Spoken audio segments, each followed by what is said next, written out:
அறிவு வளர்க்கும் ஆத்திச்சூடி கதைகளில் இன்று ஐயம் இட்டு உண்.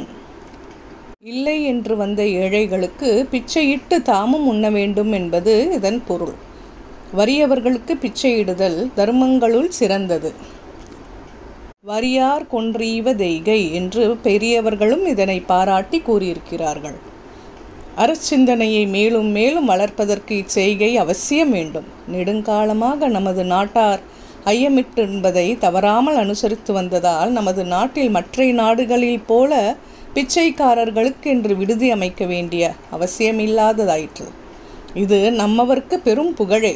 உலகத்தை துறந்து தவத்தை செய்யும் சந்நியாசிகளுக்கும் ஆதரவில்லாமல் தவிக்கும் ஏழைகளுக்கும் செய்யப்பட்ட உதவியின் பெருமையை பின்வரும் கதையால் அறியலாம்.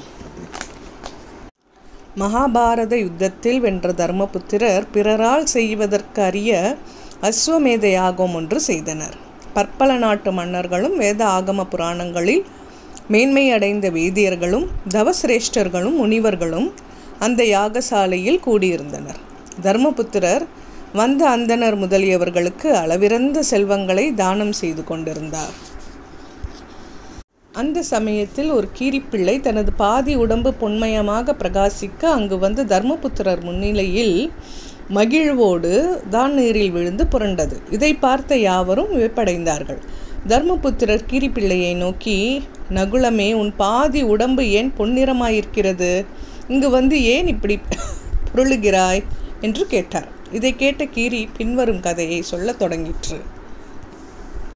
ஐயா, அரச சிகாமணியே, நான் வசித்து வந்த காட்டில் ஒரு ஏழை அந்தணன் காட்டில் வசிப்பவனாய் வந்து சேர்ந்து தழை குடிசை ஒன்று அமைத்து அதில் தனது மனைவி, மகன், மருமகளோடு வாழ்ந்திருந்தான். காட்டில் உள்ள காய், கனி, கிழங்குகளே அவர்களுக்கு உணவு. ஒரு காலத்தில் மழை இல்லாமல் இவையும் கிடைப்பது அரிதாகியது. அப்பொழுது காட்டில் உதிர்ந்து கிடக்கும் நீவார தானியங்களை சிறிது சிறிதாக சேர்த்து அதனை மாவாக அரைத்து உணவு கொள்வார்கள். சில நாளில் அந்த நீவார தானியமும் குறைவுபட்டது.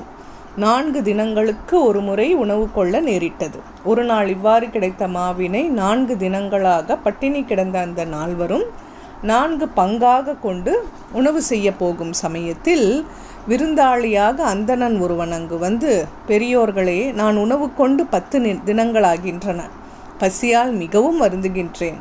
கண் பஞ்சடைகின்றது, காதடைக்கின்றது, களைப்பு மேலிடுகின்றது. தயவு செய்து உணவு சிறிது அளிக்க வேண்டும் என்று மிகவும் கெஞ்சி கேட்டான். இதனை உணர்ந்த வேதியன் தன் பசியை பொருட்படுத்தாது வந்த விருந்தாளிக்கு தனது பங்கு மாவை கொடுத்து உபசரித்தான். அது அவ்விருந்தாளிக்கு போதாமையை அறிந்த மற்ற மூவரும் தத்தமது பங்கையும் கொடுத்தனர். விருந்தாளியும் அவற்றை உண்டு அவர்களை வாழ்த்தி சென்றான். அப்பொழுது தேவ உலகத்திலிருந்து விமானம் ஒன்று அங்கு வந்து அந்த நால்வரையும் ஏற்றி சென்றது. ஆகாரத்தின் பொருட்டு பல இடங்களிலும் அலைந்தும் கிடைக்காமையால் பசியால் வருந்துகிற நானும் இந்த ஆச்சரியத்தை கண்டேன். பிறகு அந்த தவழ குடிசையின் உள்ளே புகுந்து கீழே சிந்தி கிடந்த மாவை நான் உண்ண புகுந்த அளவில் அது என் மேலெல்லாம் ஒட்டி கொண்டது. அந்த மாவு ஒட்டிக்கொண்ட என் உடலின் பாகமெல்லாம் மாற்றுயர்ந்த பொன் போல பிரகாசித்தது.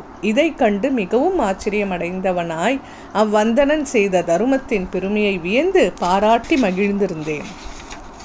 பொன்னிறமான எனது பாதி உடல் எனக்கு அந்த தருமத்தின் சிறப்பை எப்பொழுதும் நினைப்பூட்டுகின்றது. தர்ம பூபதியே, எனது உடம்பின் மற்றொரு பாதியும் பொன்னிறமாக வேண்டி நீ செய்த தானஜாலத்தில் விழுந்து புரண்டேன். எனது வாளின் கடையிலுள்ள 2 மயிரே பொன்னிறமாயின.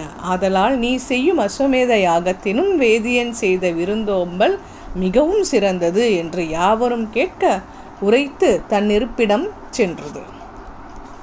தொடரும். சப்ஸ்கிரைப் செய்யாதவர்கள் சப்ஸ்கிரைப் செய்யவும் மற்றவர்களுக்கும் பகிரவும். நன்றி.